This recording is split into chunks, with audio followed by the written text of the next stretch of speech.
Hello friends, मेरा नाम है अनुज और आप सभी को हमारे यूट्यूब चैनल मेरिट चेकर पे स्वागत है। तो आज मैं बायोलॉजी का टॉप 25 क्वेश्चंस कराने वाला हूं। तो चलते हैं देर ना करते हुए क्वेश्चंस की ओर। तो पहला प्रश्न है, जीवन की मूलभूत इकाई क्या है? कोशिका। और कोशिका जो की खोज है सबसे पहले रॉबर्ट हुक ने 1665 में की। यानी कोशिका की जो खोज की गई वो रॉबर्ट हुक के द्वारा किया गया।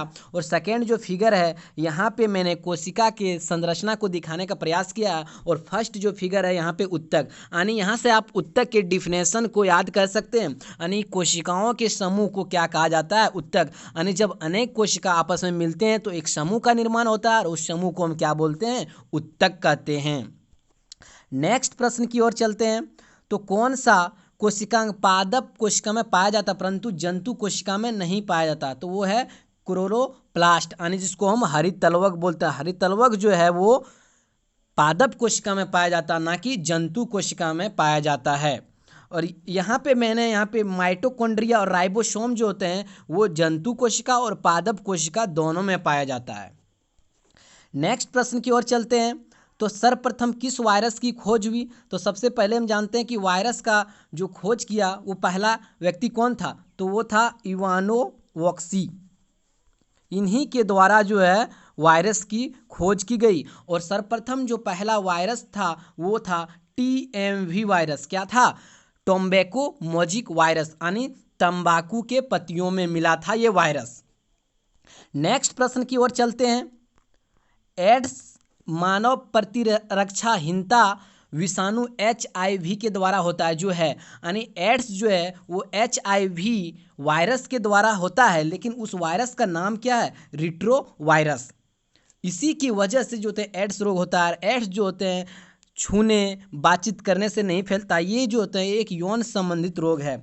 और HIV का जो फुल फॉर्म है यहाँ पे हम देखते हैं कि ह्यूमन इम्यूनो डिफिशियंसी वायरस होता है HIV का फुल फॉर्म। और एड्स का अगर फुल फॉर्म देखें तो एक्वायर्ड इम्यून डिफिशियंसी सिंड्रोम होता है। नेक्स्ट प्रश्न की ओर चलते हैं। दूध से दही के रूप में जमने का कारण है। दूध से दही कौन से जीवाणु के कारण से बनता है? तो वो है जीवाणु लैक्टोबैसिलस। इन्हीं की वजह से जो होते हैं दूध जो होते हैं दही में कन्वर्ट हो जाता है, यानी बदल जाता है। नेक्स्ट प्रश्न की ओर चलते हैं। तो पौधों में जो होते हैं फ्लोएम उत्तक के क्या कार्य हैं? तो वो आहार के वहन को कार्य करता है, यानी प्रकाश संश्लेषण की उपस्थिति में जो होते हैं जब फ्लोएम भोजन बनाता है तो वो जो होते हैं पौधे के विभिन्न भागों में क्या करता है? भेजने का कार्य करता है। और यहाँ पे हम O2 देख रहे हैं। पौधे जो होते हैं ऑक्सीजन को छोड़ते हैं और जबकि कार्बन डाइऑक्साइड को ग्रहण करते हैं। नेक्स्ट प्रश्न की ओर चलते हैं। पौधे में जाइलम उत्तक के क्या कार्य हैं? तो जाइलम उत्तक का जो कार्य होता है जल और खनिज लवण को क्या करना? जल और खनिज लवण के वहन का कार्य करता है। जैसे आपको मैंने यहाँ पे फिगर में भी दिखाने का प्रयास किया कि वाटर एंड मिनरल्स जो होते हैं वो जड़ के द्वारा अवशोषित करता है और हर एक शाखा में, यानी पौधे के हर एक शाखा में जो होते हैं भेजने का काम करता है। नेक्स्ट प्रश्न की ओर चलते हैं। तो मानव मस्तिष्क का कौन सा भाग भूख प्यास तथा निंद्रा का केंद्र है? तो हमको कैसे पता चलता है कि भूख लग गया, प्यास लगा, हमें नींद आ रही है? किन ग्रंथि से पता चलता है? हमको कैसे पता चलता है? तो वो जो होता है हाइपोथैलेमस ग्रंथि जो होते हैं इन्हीं के द्वारा पता चलता है कि हमें भूख प्यास नींद आ रही है। आप यहाँ पे हाइपोथैलेमस ग्रंथि को देख सकते हैं। हाइपोथैलेमस ग्रंथि मैंने यहाँ पे दिखाने का प्रयास किया है। और यहाँ पे अगर सेरेब्रम की बात करें तो ये परम मस्तिष्क को हम सेरेब्रम भी बोलते हैं और ये जो होते हैं मस्तिष्क का सबसे बड़ा भाग है। नेक्स्ट प्रश्न की ओर चलते हैं। शरीर का ताप कर्म जो होते हैं नियंत्रित कौन करता है? तो वो जो होते हैं हाइपोथैलेमस ग्रंथि जो होते हैं वो शरीर का ताप नियंत्रित करता है। और यहाँ पे मैंने ग्रीन जो आप पार्ट देख रहे हैं वो हाइपोथैलेमस ग्रंथि है। नेक्स्ट प्रश्न की ओर चलते हैं। संतुलन की अनुभूति किससे होती है? तो हमारे शरीर में जो संतुलन की स्थिति को कौन नियंत्रित करता है? तो वो है अनुमस्तिष्क। क्या है? वो है अनुमस्तिष्क। अनुमस्तिष्क के द्वारा ही जो है हमारे शरीर में संतुलन की अनुभूति प्रदान होती है। तो यहाँ पे मैंने दिखाने का प्रयास किया है कि अनुमस्तिष्क, आप देख पा रहे हैं कि ये जो पार्ट है ये अनुमस्तिष्क है। और अनुमस्तिष्क और मेडुला मिलके जो होते हैं क्या बनाता है? पश्च मस्तिष्क बनाता है। क्या बनाता है? पश्च मस्तिष्क। अनुमस्तिष्क और मेडुला आपस में जब मिल जाता है तो पश्च मस्तिष्क का निर्माण करता है। नेक्स्ट प्रश्न की ओर चलते हैं। लिगामेंट जोड़ने का कार्य करता है। सब लिगामेंट जो है अस्थि को अस्थि से जोड़ने का काम करता है। किसको किसको? अस्थि को अस्थि से। यहाँ आप देख पा रहे हैं कि यहाँ भी हड्डी है, यहाँ भी हड्डी, इन दोनों को जो कनेक्ट करने का काम करता है वो लिगामेंट है। और यहाँ पे मैंने पैर के जो घुटना है उनके हड्डी को दिखाने का प्रयास किया है। नेक्स्ट क्वेश्चंस की अगर बात करें तो टेंडन जोड़ने का कार्य करता है। वो क्या है? मांसपेशी को अस्थियों से जो है जोड़ने का जो काम करता है, मांसपेशी के अस्थियों को जो जोड़ने का काम करता है वो कौन करता है? तो टेंडन करता है। आप यहाँ पे देख पा रहे हैं कि यहाँ पे जो है बोन है और यहाँ पे मांसपेशी है, इन दोनों को जो जोड़ने का काम करता है टेंडन काम करता है। नेक्स्ट प्रश्न की ओर चलते हैं। मधुमेह से पीड़ित व्यक्ति को कौन सी हार्मोन्स की जरूरत होती है? अगर कोई व्यक्ति मधुमेह से रोग से पीड़ित है तो उन्हें जो होते हैं क्या है? इंसुलिन हार्मोन की जरूरत होती है। और इंसुलिन हार्मोन का स्राव जो है आप देख पा रहे हैं, तो ये जो है ये जो पार्ट है ये अग्नाशय ग्रंथि है। और इंसुलिन हार्मोन जो होता है अग्नाशय ग्रंथि से बीटा कोशिका से निकलता है। और इंसुलिन की मात्रा अगर कम हो जाए तो मधुमेह का जो होते हैं रोग हो जाता है, यानी मधुमेह रोग हो जाता है। इंसुलिन जो होते हैं शरीर में जो होते हैं शर्करा की मात्रा को नियंत्रित करता है। और अग्नाशय ग्रंथि जो होते हैं कहाँ है? तो आप देख सकते हैं कि आमाशय के जस्ट नीचे जो होते हैं अग्नाशय ग्रंथि है। और यहाँ पे हम बात थोड़ा सा कर लेते हैं कि विश्व मधुमेह दिवस कब मनाया जाता है? तो 14 नवंबर जो होते हैं विश्व मधुमेह दिवस मनाया जाता है। नेक्स्ट प्रश्न की ओर चलते हैं। निम्नलिखित में से हीमोफीलिया का लक्षण कौन सा है? तो हीमोफीलिया जो होते हैं रोग अगर किसी व्यक्ति को हो गया तो सबसे पहला कि वहाँ पे रक्त जो है का थक्का नहीं होगा। तो चलते हैं यहाँ से थोड़ा सा देख लेते हैं हीमोफीलिया क्या है। तो हीमोफीलिया एक ऐसी बीमारी है, आप देख पा रहे हैं हीमोफीलिया एक ऐसी बीमारी जिसमें ब्लड जो होते हैं क्लॉट नहीं होता, यानी ब्लड जमता नहीं है, अत्यधिक जो होते हैं स्राव होने लगता है। और यह जो होते हैं अनुवांशिक बीमारी है, यानी यह बचपन से ही जन्म के समय से ही होता है और यह माता पिता से बच्चे में भी हो सकता है।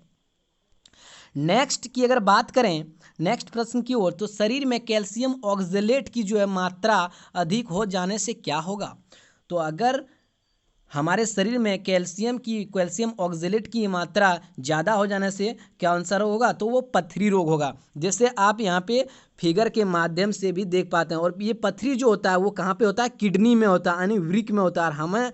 हमारे शरीर में 2 वृक्क होता है। आप यहाँ देख सकते हैं कि किडनी स्टोन जो क्या करता है? किडनी स्टोन जो होते हैं जो वृक्क में जमा हो जाने से होता है और ये वृक्क का जो काम है, यहाँ पे थोड़ा सा बात करते हैं कि वृक्क का क्या काम है। तो वृक्क का जो काम है ब्लड का जो सर्कुलेशन है, यानी ब्लड का शुद्धिकरण करता है। और वृक्क जो है अपशिष्ट रक्त को अलग करता है। नेक्स्ट प्रश्न की ओर चलते हैं। कोशिकाओं के अध्ययन को क्या कहा जाता है? तो वो साइटोलॉजी बोलते हैं। और यहाँ पे फिर से मैंने यहाँ पे पहला जो फिगर है यहाँ पे कोशिका की संरचना और यहाँ पे मैंने उत्तक दिखाने का प्रयास किया है। तो आप जो है उत्तक का डिफिनेशन मैंने पहले भी बता चुका हूँ और फिर से यहाँ पे बताऊँगा। तो कोशिकाओं के जो समूह होता है आपस में जब मिल जाते हैं तो उन्हीं को क्या कहते हैं? उत्तक कहते हैं, यानी कोशिकाओं के समूह को हम उत्तक कहते हैं। नेक्स्ट प्रश्न की ओर बात करते हैं। तो लुईस पास्चर ने किसकी खोज की? तो वो रेबीज का टीका। जैसे आप देख पा रहे हैं कि प्रयोगशाला में लुईस पास्चर जो होते हैं रेबीज के टीके का प्रशिक्षण कर रहे हैं। और यहाँ पे रेबीज का टीका जो होते हैं वो कुत्ता, लोमड़ी या फिर चमगादड़ से फैलता। और इनका जो होते हैं लक्षण होता है कि लार आने लगना, आँख में पानी आने लगना, कुत्ते की तरह भौंकने का आवाज़, ये सब जो होते हैं इनके लक्षण का कार्य है। नेक्स्ट प्रश्न की अगर बात करें तो चेचक के टीके का जो है खोज किसने किया? तो एडवर्ड जेनर ने। आप यहाँ पे एडवर्ड जेनर को देख रहे हैं, इन्हीं के द्वारा जो चेचक के टीके का खोज किया गया। और आप देख रहे हैं बच्चा में जो होते हैं चेचक के जो धब्बे दिख रहे हैं ये चिकन पॉक्स है, यानी चेचक है। और इन्हीं का इलाज करने के लिए, इन्हीं का जो होता है रोकथाम करने के लिए एडवर्ड जेनर ने टीके का खोज किया। नेक्स्ट प्रश्न की ओर चलते हैं। सर जगदीश चंद्र बोस द्वारा पौधे में वृद्धि का मापने हेतु निर्मित उपकरण का क्या नाम है? तो उस उपकरण का जो नाम है वो क्रेसोग्राफ है। और क्रेसोग्राफ से हम पौधे की लंबाई को क्या कहते हैं, एक साल में या साल वर्ष में या प्रतिदिन कितनी ऊंचाई से वो वृद्धि कर रही है उसको हम माप सकते हैं। तो आप देख पा रहे हैं ये क्रेसोग्राफ है और मैंने यहाँ पे आपको एक मतलब फूल के पौधे को जो क्रेसोग्राफ से यहाँ पे माप रहे हैं तो मैंने यहाँ पे उसको दिखाने का प्रयास किया है। तो नेक्स्ट प्रश्न की ओर चलते हैं। तो ईईजी क्या है? तो ईईजी जो है वो किससे संबंधित है? सबसे पहले जानते हैं इलेक्ट्रोइंसिफेलोग्राम, ये ईईजी का फुल फॉर्म है और ईईजी का संबंध जो है वो मस्तिष्क से है। आप यहाँ पे फिगर के माध्यम से देख पा रहे हैं कि ईईजी जो है का संबंध जो है किससे है? तो ईईजी का जो संबंध है वो कहाँ है? तो वो जो है मस्तिष्क से है। और यहाँ पे इन्हीं के द्वारा जो होते हैं देखते हैं यहाँ पे कैसे इलाज किया जाता है ईईजी से। नेक्स्ट प्रश्न की ओर चलते हैं। तो इनमें से कौन से एक कोशिकीय जीव हैं? तो यहाँ पे पैरामीशियम, अमीबा, यूग्लिना, ये तीनों जो होते हैं ये क्या है? एक कोशिकीय जीव है और ये जो होते हैं प्रोटिस्टा के अंतर्गत आता है। और यहाँ पे मैंने क्या किया, पैरामीशियम, अमीबा और यूग्लिना को दिखाने का प्रयास किया। अब फिगर आप रटिए मत, आप फिगर से सिर्फ समझिए, आप फिगर को याद कीजिए कि पैरामीशियम का फिगर किस टाइप का था, अमीबा का फिगर किस टाइप का था, यूग्लिना का, और ये किस मतलब कि ये एक कोशिकीय जीव है कि बहुकोशिकीय जीव है। तो आपको फिगर याद करना है, ये क्या है, एक कोशिकीय जीव है। नेक्स्ट प्रश्न की ओर चलते हैं। कोशिका की आत्मघाती थैली किसे कहा जाता है? तो कोशिका का जो होता है आत्मघाती जो थैला है वो लाइसोसोम को कहा जाता है। किसको कहा जाता है? कोशिका का तो लाइसोसोम को कहा जाता है। और यहाँ पे लाइसोसोम को आखिर कहते क्यों हैं? तो जब हमारे कोशिका जो होते हैं क्षतिग्रस्त हो जाता है तो आत्मघाती थैला फट जाता है और वो जो होते हैं क्षतिग्रस्त कोशिका को अपने अंदर पचा लेता है और नई कोशिका को जन्म देता है। इन्हीं वजह से, इन्हीं के कारण जो होते हैं कोशिका, इन्हीं के कारण जो होते हैं लाइसोसोम को आत्मघाती थैला कहते हैं।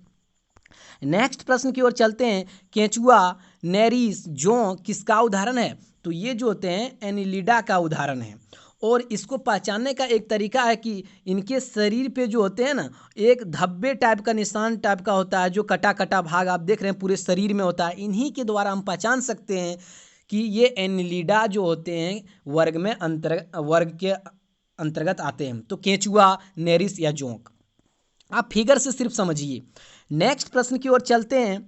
तितली, मक्खी, बिच्छू, केकड़ा किसका उदाहरण है? ये जो होते हैं आर्थ्रोपोडा के उदाहरण है। और ये जो होते हैं ये जंतु जगत के सबसे बड़े जगत यही हैं, आर्थ्रोपोडा। और इन्हीं के अंतर्गत जो होते हैं तिलचट्टा, कंकड़ी, बिच्छू, मकड़ी, ये सब जितना भी है, मक्खी, सब आर्थ्रोपोडा के अंतर्गत आता है। नेक्स्ट प्रश्न की ओर चलते हैं और ये मेरा लास्ट प्रश्न है। घोंघा, सीप, ऑक्टोपस किसका उदाहरण है? ये जो होते हैं किसका है? मोलास्का का उदाहरण है। तो मोलास्का को हम पहचाने कैसे पहचानेंगे कि मोलास्का क्या है? तो इसके जो होते हैं ऊपर में कवच बना होता है, एक कवच से ढका होता है। आप देख सकते हैं चाहे वो ऑक्टोपस हो, चाहे वो काइंटीन हो, चाहे वो घेंघा हो, तो आप जो देख रहे हैं तो इनके ऊपर जो होते हैं कवच का ढका होता है, कवच से ढका होता है। तो इसको किसके अंतर्गत रखा गया? तो मोलास्का के अंतर्गत रखा गया है। तो मेरा इतना ही प्रश्न था। यदि मेरा वीडियो आपको पसंद आया हो तो प्लीज़ मेरे चैनल को या मेरे वीडियो को जो है लाइक, शेयर और सब्सक्राइब करना ना भूलें। यदि आप मेरे चैनल पर नए हो तो प्लीज़ चैनल को सब्सक्राइब जरूर करें। Thanks for watching.